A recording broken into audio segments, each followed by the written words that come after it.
one of the keys for me for doing the line work is really picking out, a couple different reference points that I can use while I'm moving the line around. So really with this white wig though from Golden Gate, I use the two black lines that define the wig though from the big white area.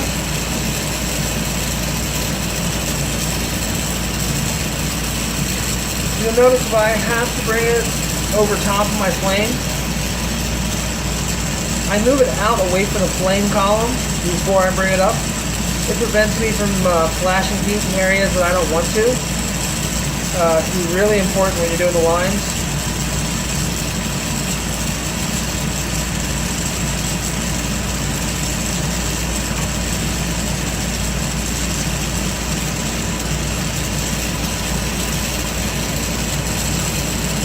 Now as this carving disappears, you may notice that the area toward my right hand is actually slanted out of the factory. Has a little twist to it as it went down. That's fine. I'll be using these little half-inch sections, and like I said, I'm just using these little reference points of that black line to match it up as I'm going down, back and forth.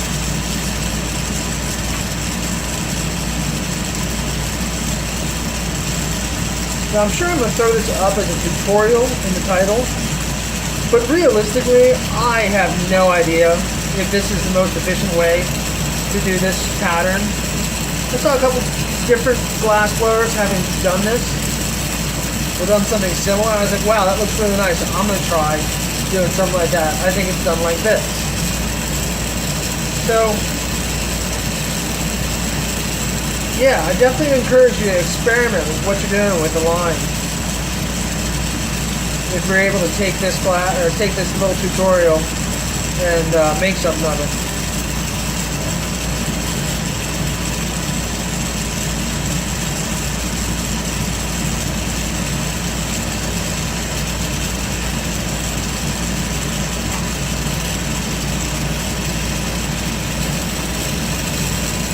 Now normally I'm playing music so that my torch sound doesn't sound, I have to play music over top of it, doesn't sound so loud.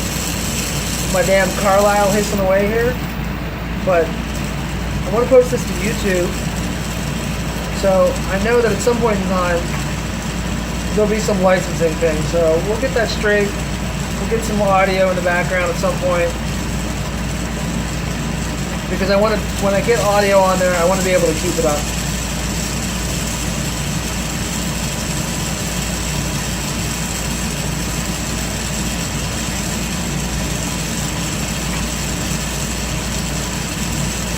I know that sometimes some glass workers will start with a spiral on each end and then do the line work in between. For some reason, this is the way I do it. I go from one side to the other.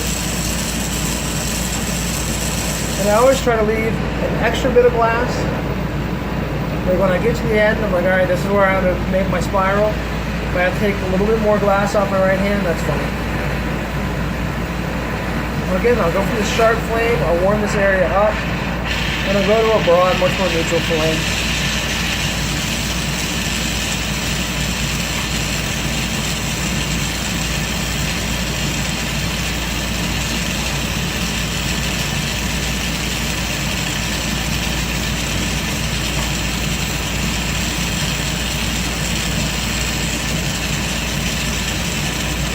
One thing to know, and anytime dealing with these half stacks, where you have half one pattern on one side, and the other side is a completely different pattern, is your viscosities can be so different that you have to bring heat on the one side of the glass before you bring heat on the other side of the glass, or else it's just going to go all funky on you.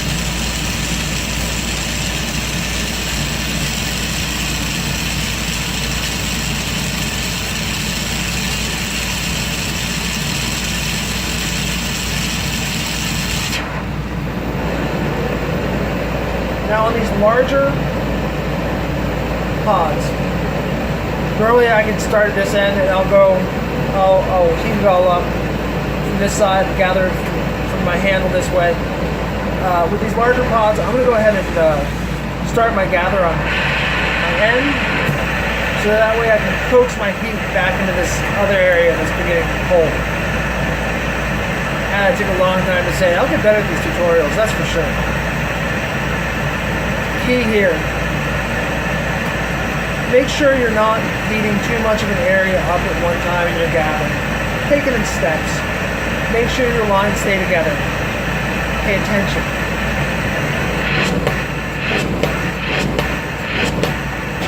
Uh-oh.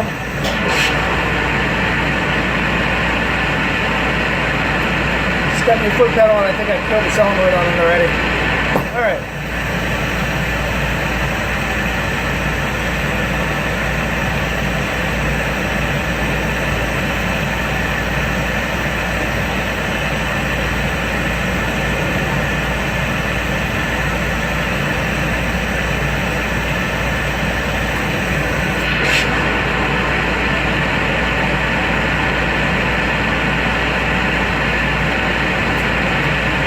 Sorry that's a little off screen, guys, but that's kind of where I put these longer tubes. Notice I'm gathering it into little bit by little bit. I'm only getting like one and a half of these sections in at a time.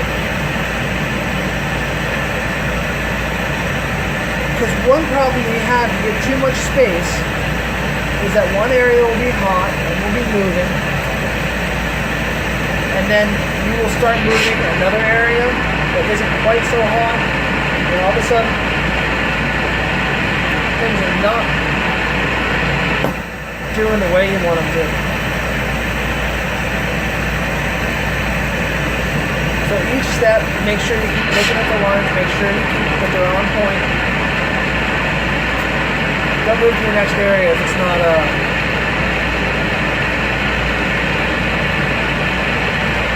right.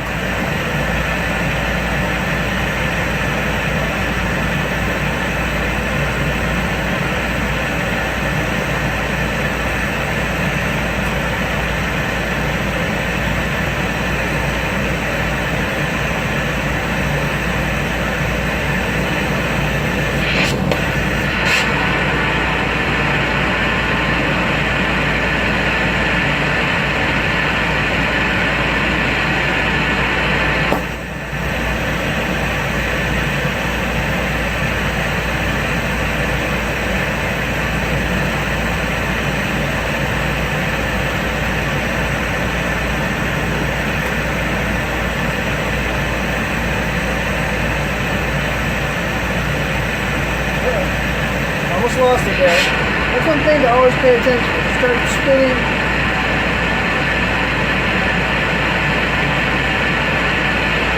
something, or something starts spinning in a way that you didn't expect it to, always be on your toes to be like, oh, wait, go back to where you need to be. Slow down. Remember, you can pull your glass out further in your flame, or further away from the torch. It'll be a little cooler of a flame. It'll heat things up more slowly. Things are just moving too fast all of a sudden.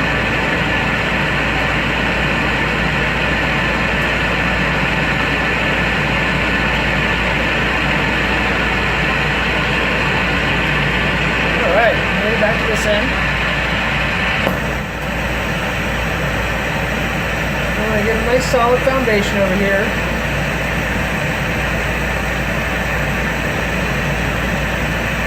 Kind of let all this glass sit back on itself, nice and cozy.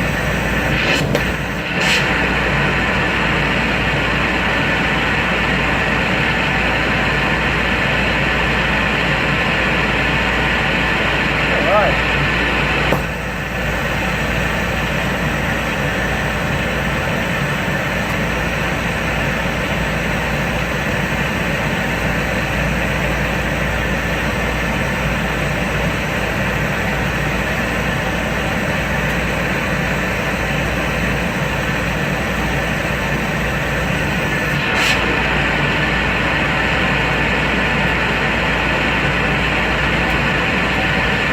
Silly face there. And again, step by step. Making sure my heat base is all even the entire time I'm doing it. If I have to spend a little bit more time on one area to get it to keep right, then I do. It's a little rock.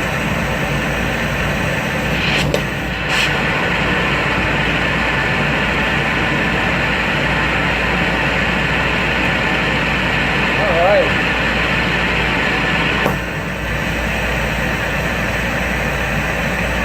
So each time as I gather, I can get it just a little bit bigger. I'm going to go for a reversal after this next time. Get a nice little southern hemisphere on this. Yeah, we'll get to the hemisphere things here soon. I'm doing all this stuff out of order. This is definitely more advanced techniques.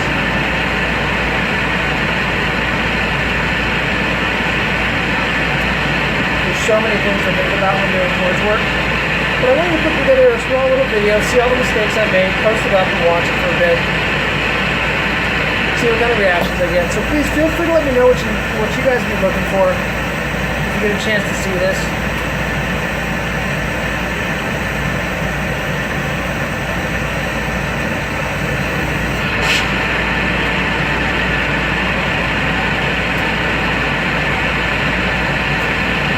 One thing that I really want to stress more than anything else that I hope that everyone here has noticed is that when I go to heat a section of my glass, that's the section that I'm heating. I'm not going back and then over here and then that and over here. I'm just going to each section, heating it at the angle I want it to, pointing my flame at the area I want it to, gathering it in there, and giving it a little air pressure.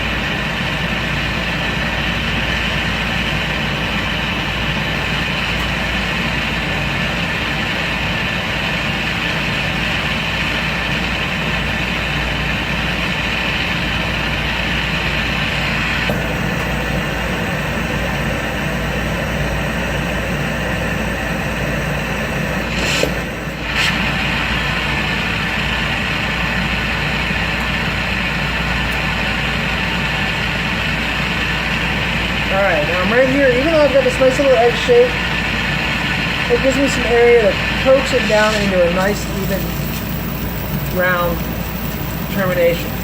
So I'll go through my termination, and I'm going to keep spinning it a little bit as I pull away. I try to pull my handles clean, so that I just have it completely clear. And I have this little end.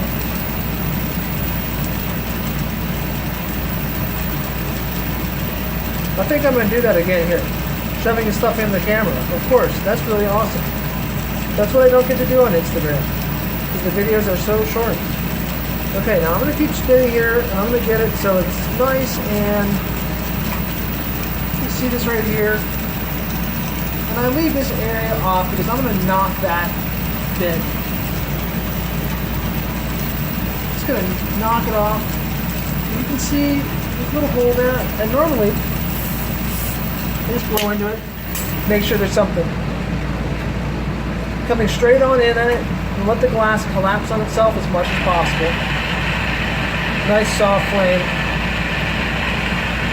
And look, it doesn't always work. It works better if the glass is all on the inside for this to happen, but this in the backstack and the Golden Gate backstack, it still works pretty darn well. See a nice little, I'm going to turn my flame down so I can get the camera straight on. There we go.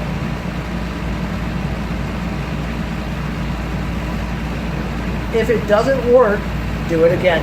That's really what it takes. Sometimes, and there's other techniques for getting termination exactly right, but this is the one that I've always used, and pretty much all the techniques, if you don't do them right, you have to do them again. So, it does definitely take practice.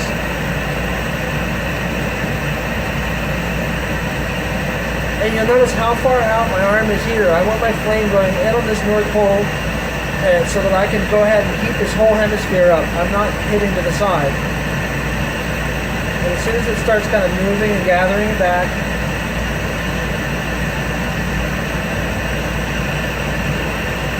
moving this out, and it'll all start getting soupy on me for a second.